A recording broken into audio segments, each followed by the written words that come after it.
ડીસા તાલુકાના થેરવાડા ગામે ગોગા મહારાજના મંદિરમાં ધોળા દિવસે ચોરી।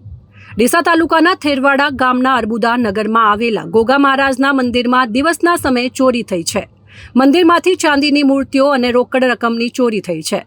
મંદિરની દેખરેખ રાખતા પ્રકાશભાઈ, વિનોદભાઈ અને રમેશભાઈ ચૌધરીએ જણાવ્યું કે સવારે 9 વાગે પૂજા અર્ચના સમયે બધું બરાબર હતું। બપોરે જ્યારે તેઓ મંદિરે પરત ફર્યા ત્યારે ચોરી થયાનું જાણવા મળ્યું હતું।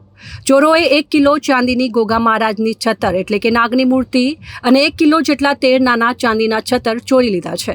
આ ઉપરાંત મંદિરમાંથી 5000 રૂપિયાની રોકડ રકમ પણ ચોરાઈ છે।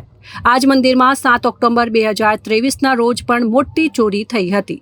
તે વખતે 1 તોલા સોનાના છતર, 3 કિલો ચાંદીના 130 છતર, 4 ચાંદીના ઝુમ્મર, 300 ગ્રામની ચેહર માતાજીની નથણી અને 20000 રૂપિયાની રોકડ રકમ ચોરાઈ હતી। જોકે તે સમયે ગ્રામજનોને ગોગા મહારાજ પ્રત્યે શ્રદ્ધા હોવાથી ફરિયાદ નોંધાવી ન હતી, જેથી તસ્કરોએ બીજી વખત પણ હાથ અજમાવ્યો હતો।